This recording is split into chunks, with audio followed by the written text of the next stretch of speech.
अस्सलाम वालेकुम। कैसे हैं जी स्टूडेंट्स? स्टूडेंट्स, लास्ट टाइम हम लोगों ने डिस्कस किया था रेडियो एक्टिविटी।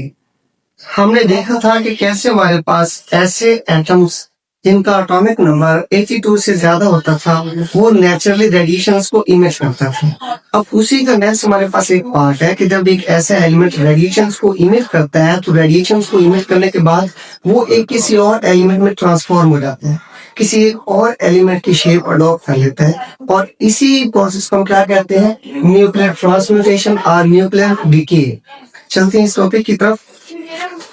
देखिए, हमारे पास न्यूक्लियर ट्रांसम्यूटेशन या फिर इसको न्यूक्लियर डिके भी कहते हैं। क्या होता है हमारे पास? ड्यू टू रेडियो एक्टिविटी की वजह से, मीन रेडिएशन से इमिट करने की वजह से, the nucleus of an element is changed into another element.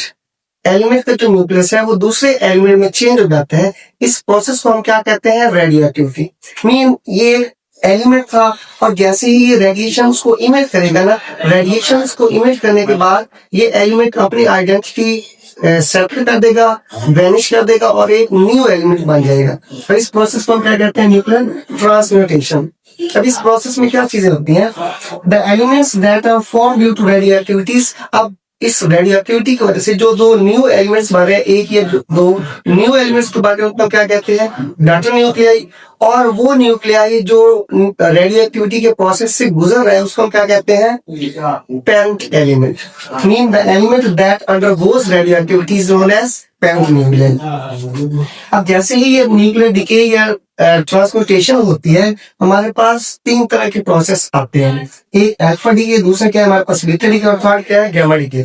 Alpha हमारे पास जो होता है वो हीलियम के न्यूक्लियोइड को कहते हैं, और बीटा क्या होता है हमारे पास? इलेक्ट्रॉन्स की इमिशन को कहते हैं, इलेक्ट्रॉन की इमिशन। और ये क्या हमारे पास? फोटोन होता है, गामा रेडिएशंस। इन्हीं को हम थोड़ा सा डिटेल में डिस्कस करते हैं। सबसे पहले हमारे पास है अल्फा डीके। ये कौन सा प्रोसेस है? ये ऐसा प्रोसेस है जिसमें एक एलिमेंट, एक न्यूक्लियाई अपने डॉटर एलिमेंट में चेंज होगा, और साथ में एक हीलियम पार्टिकल रिमूव होगा या इमिट होगा। इस प्रोसेस को क्या कहते हैं?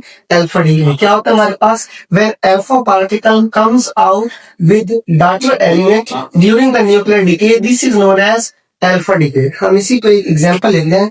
देखिए, हमारे पास क्या है? एक रेडियम एलिमेंट है, radium with 88 protons and 226 atomic mass. तो ये क्या हो जाता है हमारे पास? रेडॉन इसमें कन्वर्ट हो जाता है। ये क्या है हमारे पास? Data nuclei. ये क्या है हमारे पास? Parent nuclei. रेडॉन में कन्वर्ट हो जाता है, और साथ में हमारे पास हीलियम रिमूव होता है, और हीलियम को क्या कहते हैं हम लोग? Alpha particle.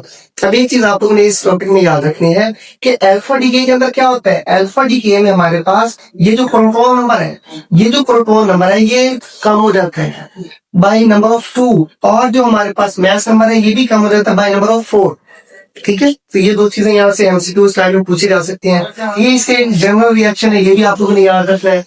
नेक्स्ट हमारे पास सेम है बीटा डीके। क्या होता है? Same, when beta particle comes out with data element during the nuclear decay, this process is known as beta decay. इसको हम क्या कहते हैं? Beta decay.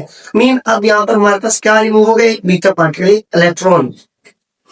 और जब हम एक एग्जांपल लेते हैं, हमारे पास क्या है? एक थोरियम। थोरियम किसमें कन्वर्ट हो रहा है? प्रोटेक्टेनियम के अंदर। प्रोटेक्टेनियम के अंदर कन्वर्ट हो रहा है, और साथ में एक इलेक्ट्रॉन और कुछ एनर्जी या एंटी न्यूट्रिनो इमिट होना है। अब इस चीज को हम थोड़ा डिटेल में भी समझेंगे, इसका जनरल रिएक्शन भी गिवन है। अब इसमें क्या होता है? प्रोटॉन नंबर एक इंक्रीज हो जाता है, लेकिन मास नंबर क्या रहता है? सेम। ये भी हम डिस्कस करेंगे कि ये क्यों सेम रहता है। सबसे पहले होता है एग्जांपल को हम थोड़ा और डिटेल में देखेंगे। हम चलते हैं इस कन्वर्जन के अंदर। अब इसमें क्या होता है? हमें पता है एक न्यूट्रॉन कन्वर्ट हो रहा है। न्यूट्रॉन में क्या होता है? उसका मास होता है, लेकिन उसके पास कोई चार्ज नहीं होता। अब जैसे ही एक न्यूट्रॉन किसमें कन्वर्ट हो रहा है? हमारे पास प्रोटॉन में। तो प्रोटॉन के ऊपर तो पॉजिटिव चार्ज होता है। इस चार्ज को कंजर्व करने के लिए हमारे पास एक इलेक्ट्रॉन इमिट होता है। अब अगर हम लॉ ऑफ कंजर्वेशन को देखें, ये क्या है? पॉजिटिव चार्ज, ये क्या है? Negative charge. जैसे अगर हम समाप्त करेंगे 0, और ये भी क्या रहेगा? हमारे पास 1 कंजर्व हो गया। यही प्रोसेस यहाँ पे हो रहा है। क्या होता है? इस थोरियम न्यूक्लियाई के अंदर एक न्यूट्रॉन, कोई चार्ज नहीं था, किसमें चेंज हो रहा है? हमारे पास प्रोटॉन में। लाइन 1 हो गए, प्रोटॉन क्या होते हैं? इंक्रीज। अब इस चीज को कंजर्व करने के लिए हमारे पास इलेक्ट्रॉन इमिट हो रहा है, जिसको हम क्या कहते हैं? बीटा पार्टिकल कहते हैं। और ये इलेक्ट्रॉन इसके साथ थोड़ी एनर्जी भी इमिट हो जाती है। ये कैसे सेम रहता है? देखें, ये क्या होता है हमारे पास? द नंबर ऑफ प्रोटॉन्स और नंबर ऑफ न्यूट्रॉन्स, जो भी हम एक न्यूक्लियस में ले देते हैं, ये क्या है? Number of protons. और इसमें हमारे पास क्या होता है? Protons plus neutrons.